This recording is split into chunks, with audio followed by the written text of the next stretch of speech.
Bonjour à tous et bienvenue dans ce nouveau décryptage. Allez, on plonge tout de suite dans le vif du sujet. On a souvent cette vision très romantique, presque de carte postale, de l'arrivée en France. Mais la réalité pour y parvenir, c'est un monde souterrain, implacable et super risqué.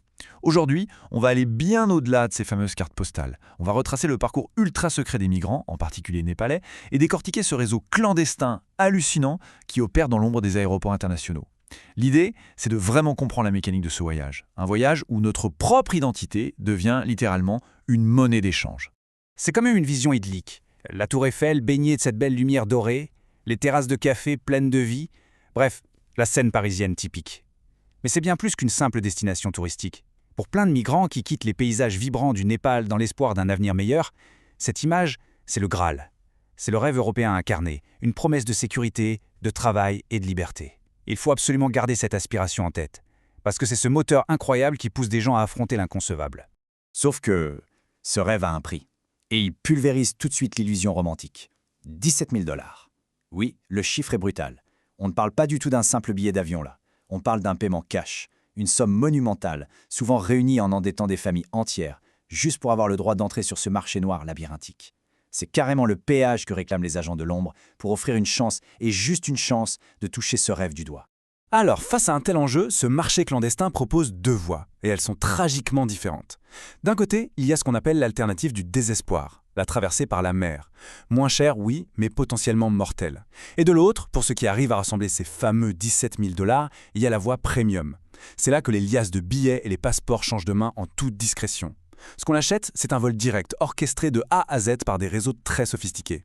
Ça a l'air plus sûr physiquement, c'est vrai, mais ça plonge le voyageur dans un jeu de dupes d'une dangerosité extrême. Section 1. La matrice de l'identité, ou le poids d'un passeport.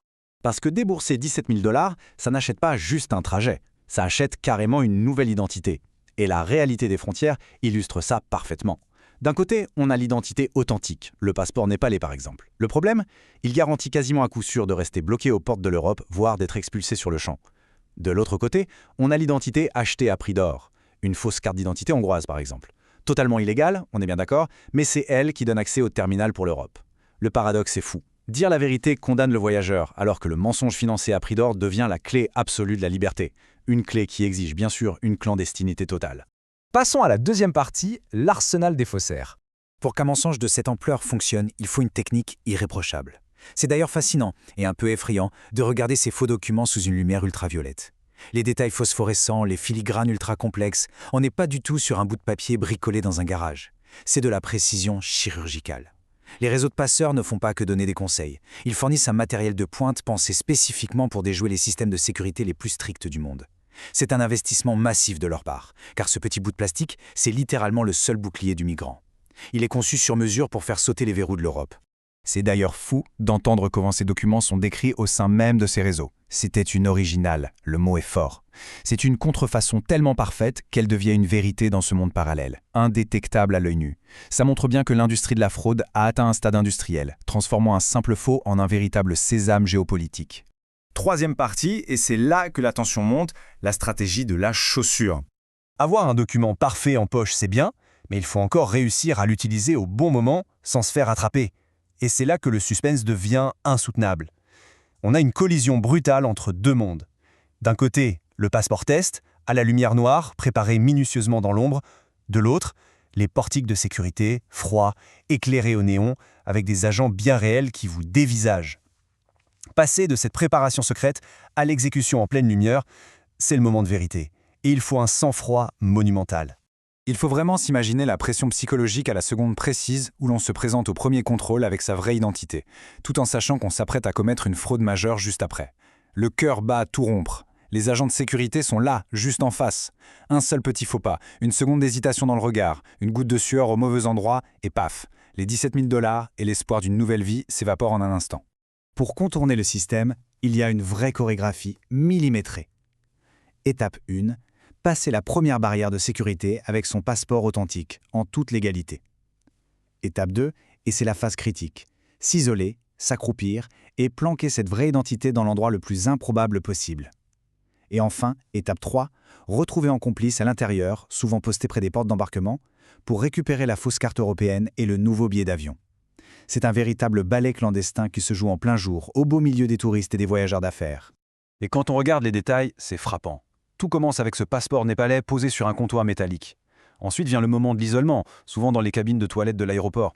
C'est là qu'il faut glisser son passeport. Donc en fait glisser sa propre identité, toute son histoire, au fond de sa chaussure, puis remettre son pied par-dessus. À la tension mentale extrême s'ajoute un inconfort physique permanent. Et pour finir, ce contact furtif, une main qui tend discrètement la fausse carte d'identité et la carte d'embarquement. Voilà, la transformation est totale. Quatrième et dernière partie, le paradoxe de l'espoir. Alors, que se passe-t-il quand on arrive enfin au bout du labyrinthe? On y est. Le terminal de Paris-Charles de Gaulle. Le soleil qui filtre à travers les immenses baies vitrées. Franchir ces portes automatiques, c'est l'aboutissement de ce jeu d'identité mortel. Pour la personne qui vient de traverser tout ça avec son passé caché au fond de sa chaussure, c'est l'instant de la victoire. C'est une libération après un stress qu'on a peine à imaginer. Poser enfin le pied sur le sol français, c'est le sommet d'un parcours qui a mis en jeu absolument tout ce qu'elle possédait. Et du coup, ça nous ramène en plein cœur de notre décryptage d'aujourd'hui, avec une juxtaposition qui fait l'effet d'un électrochoc.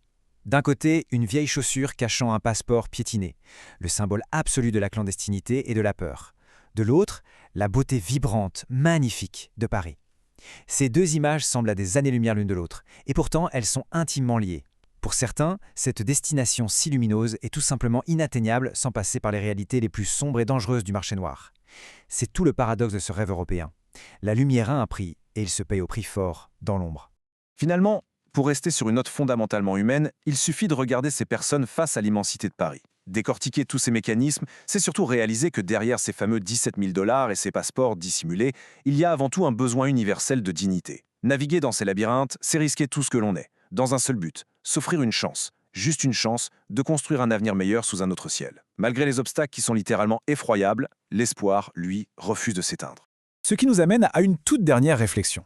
Quand on admire ces grandes avenues lumineuses et ces monuments emblématiques, on est en droit de se poser la question, la promesse éclatante du rêve européen occulte-t-elle le poids écrasant, les sacrifices financiers colossaux et les risques dingues pris dans l'ombre des sacrifices devenus indispensables pour simplement espérer y accéder? C'est une question très complexe sur les réalités de notre monde actuel et elle mérite vraiment qu'on y réfléchisse. Merci beaucoup d'avoir suivi ce décryptage.